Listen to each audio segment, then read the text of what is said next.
notebook.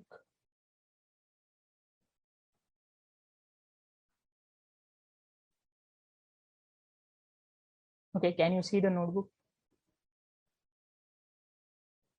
So you can type in chat window. Can you able to see my notebook? Okay, so here in the notebook we are trying to build one model. It is means basically our aim is to do the sentiment analysis here on Twitter USA Airlines. Okay, means we have some tweets for the means commented on US airline, and we have to find it is a positive feedback or in negative feedback, or the tweet is in normal, means in neutral. Okay. Sir, So will we address bias here, sir? What's it? So we are making the sentiment analysis, right? Yes. There may be some institutes which may hire some people, and they may promote themselves to have maximum number of positive when we compare to the negative feedbacks, which will lead to the bias state. Will we address such kind of situations here? Yes. Here we have taken this data set from a Kaggle, and actually this data set is imbalanced form. Okay, means here we have the a negative feedbacks are more than a neutral or the positive feedbacks, that we will see later how we are going to address that as we go in our this notebook. And here we are going to build one LSTM model with our embedding layers, and at output we will be having one sigmoid function that will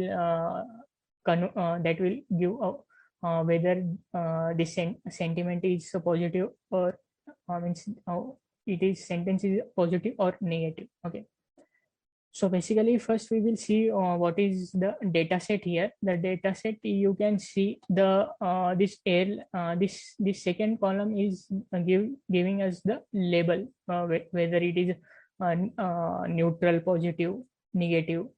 Okay, and this is a tweet ID, and we have to find the tweets are presented in this column. Okay, so basically in the text column of the CSV file we are having the tweets for this US airline company. Okay, so we will explore this data set here. Total we will means in our data set total we have 14,614 number of tweets. Okay, and from that we are going to use only 14,000. Okay, actually we can use here all the things, but some we are kept for our evaluation of a model. Okay, so here first we will take the reviews and the labels from our data set text column and airline sentiment column, and if we randomly pick one tweet, and we can see that here that complete tweet here. So here if you notice that part, then here the airline the at the rate and airline names is coming. Okay, and it is similar in all the tweets. You can notice this part. Okay, actually this part is not required to classify this sentence into whether it is a positive or negative. So we have to eliminate this kind of things from our tweets.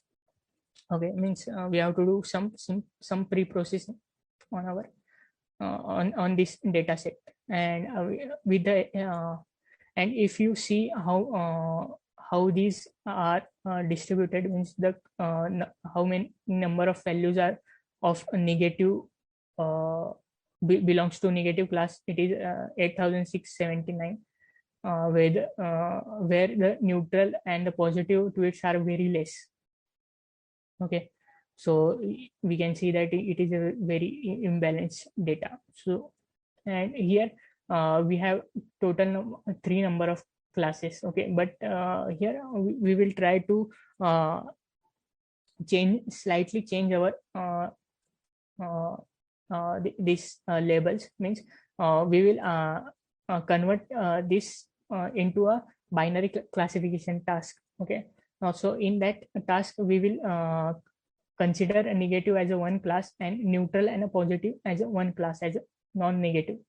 Okay, and for data pre-processing, we have seen that we have to remove that uh, uh, at the rate character, and in this, some of the tweets there might be the http is present. Okay, that also we have to remove. So basically with help of this for loop we are going to remove. But means, what we are doing in this for loop, first we are splitting our means in this list we have all the reviews. Okay, sentences in the sentence form. Then we are first we are splitting with the help of this function, and we will getting, means it will be splitted on the white space. Means where it is space, then it will split, and we will get the year one list containing words, and we will search whether it contains the at the rate or http or any digit. Then we are not going to include in our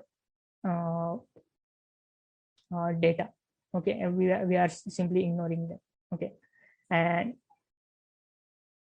uh,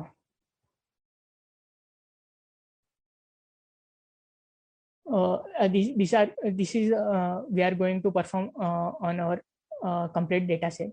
Okay, means or 14,000 sentences.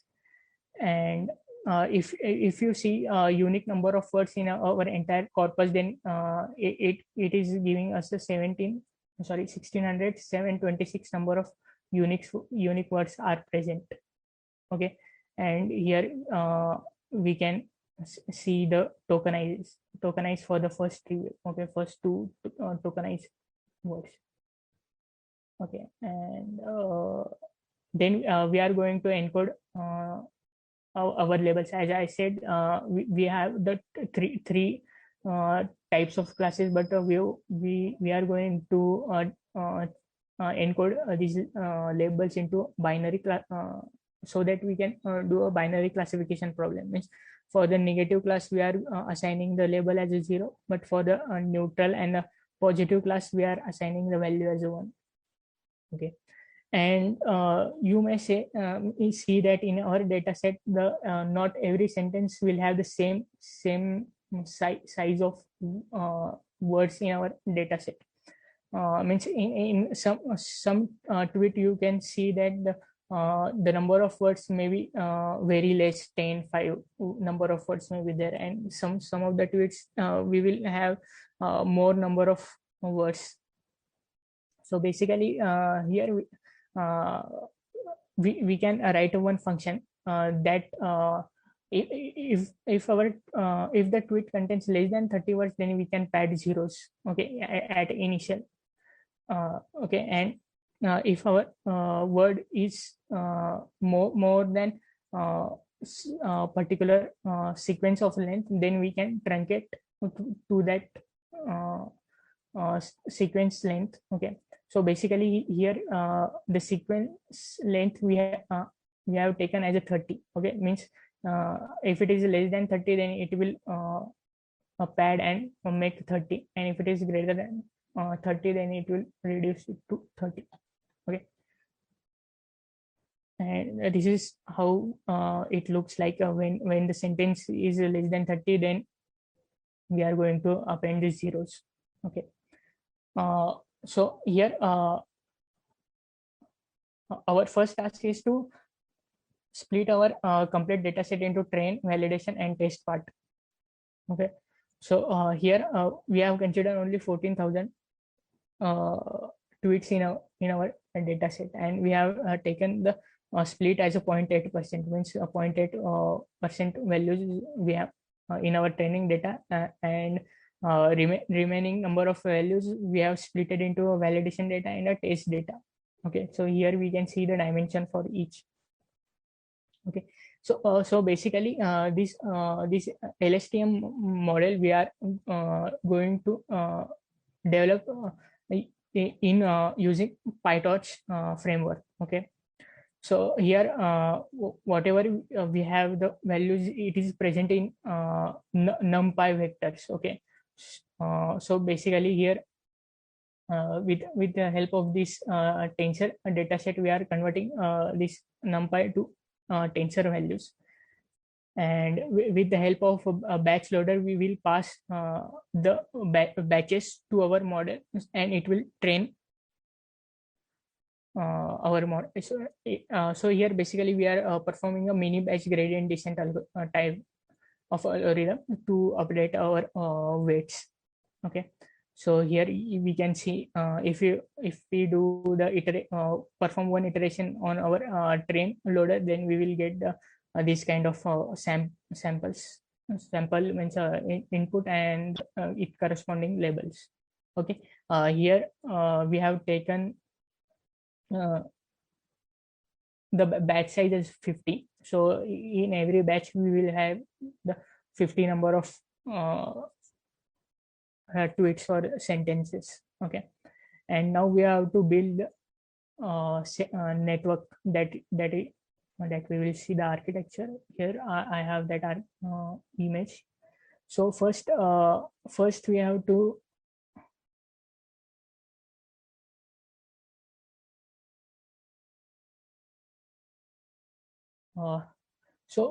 here first we have embedding layer, and then we have LSTM layer, and then this LSTM layer is fully connected, and we have one neuron in output which having the sigmoid activation, and which is giving us a binary output.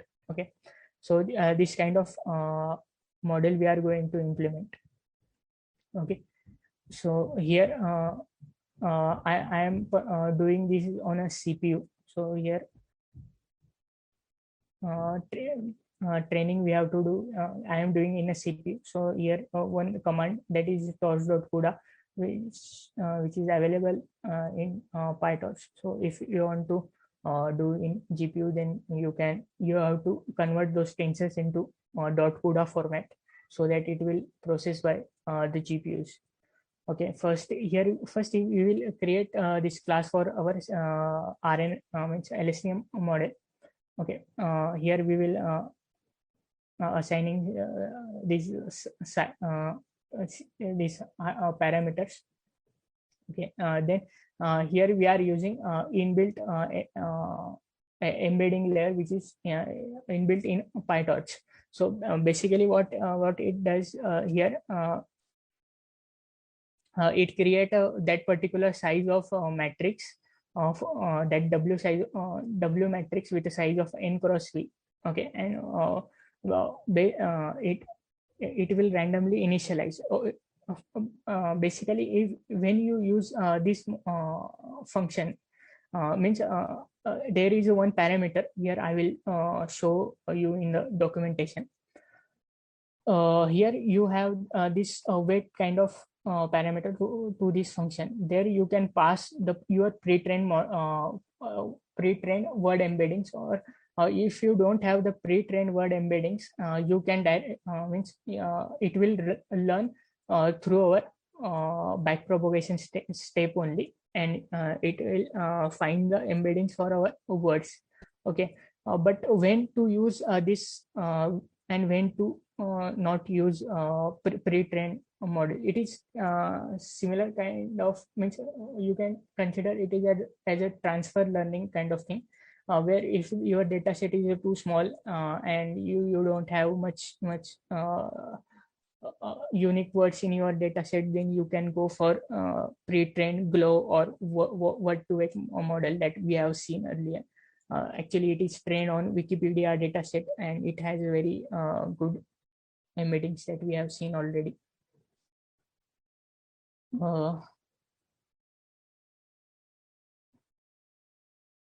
And if you don't have means if you have a huge amount of data, then instead of going for this pre-train, you can directly means you can keep this as a none, and you will means you will get your own embeddings. Okay, so here in this case I am not using any pre-trained model. Okay, sorry, any pre-trained word embeddings. I am training these embeddings from scratch. And then one dropout layer is used here, and then these neurons presented in a LSTM layer, which are will be fully connected with our output neurons, and it will have the sigmoid. So if we see the architecture of our this model, then it looks like this. Here in the embedding, we have seen that our data set contains this many number of unique words, and we are going to represent each word into 200 in 200 dimension space. Okay, and in then in LSTM we are going to pass these 200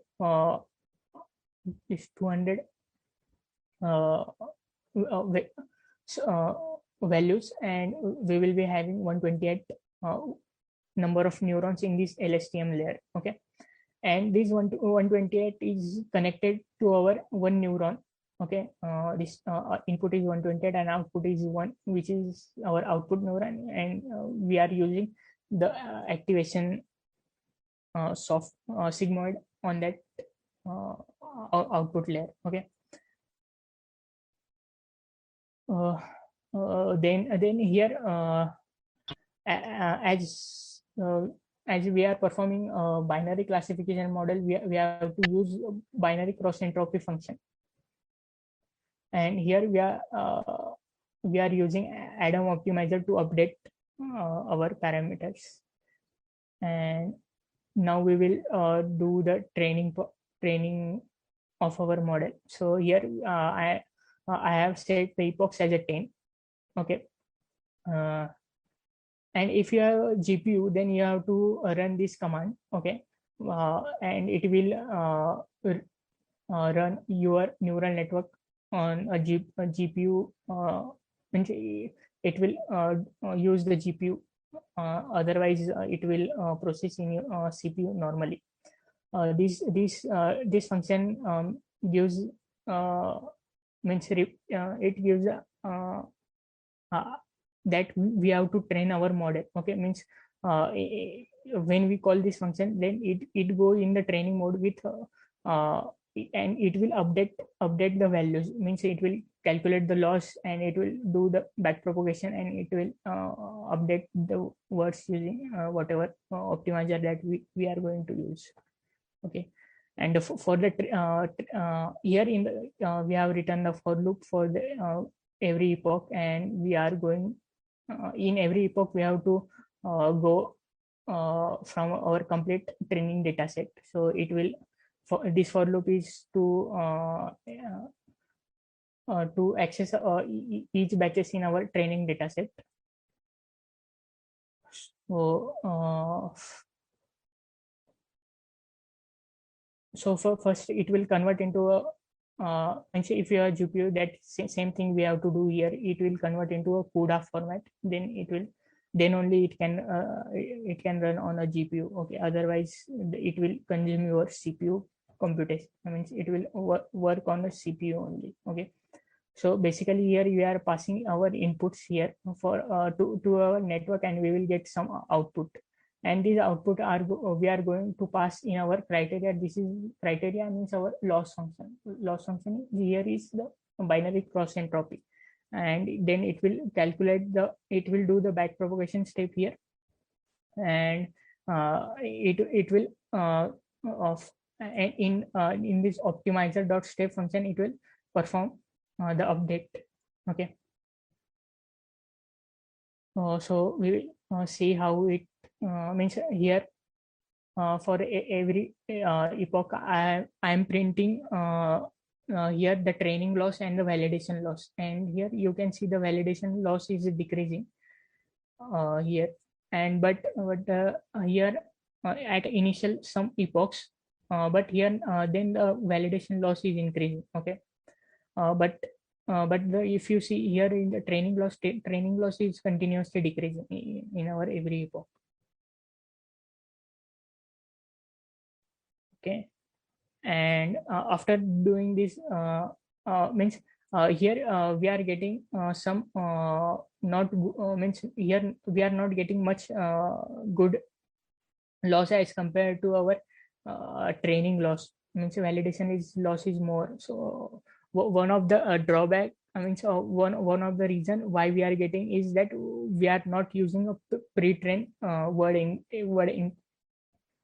embeddings, right. So here if we use that pre-trained models, then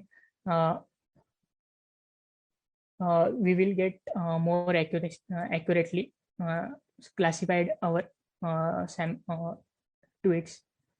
Okay, and so we can consider pre-trained model as an hyperparameter, sir. No, actually no. If you see when you use a transfer learning model in CNN, then you will slightly get a good accuracy, right.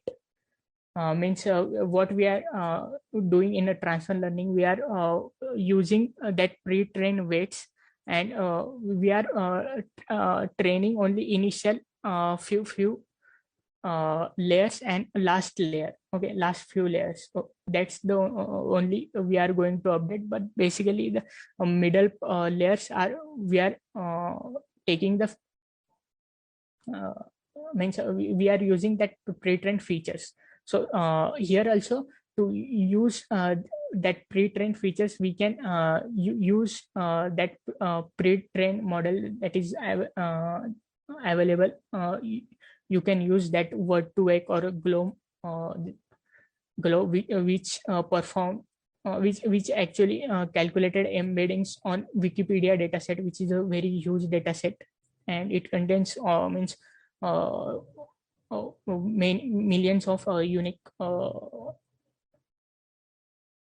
words. Okay, so here the if you see our accuracy is not, means it is good, but it is it can be a better than this. Okay, so after training the model, we can use to predict the this new tweets. Okay, if you consider means if you have this kind of tweets which have the negative, then again we have means to pass and to predict the what it means to find the sentiment of this tweet, we have to again process do the pre-processing on this sentence. We have to remove this at the rate and these question marks and all these HTTP things, and then we have to pad it to a size of 30 that we have done in our at a time of training, and then we can pass it to our network, and it will predict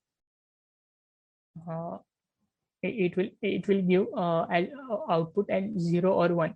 So means basically it will give the output as a probability here, and we can put the threshold as 0.5, and we can see that this function is having the negative review. Okay, when you pass to our model, it is giving very less value, and which is less than 0.5, then we can say that it is a negative review. Or and in this kind in this type of tweets, it is giving the almost values near to 1, which is means we can say that it is more above thresholds, and we can say that it is non-negative type of review.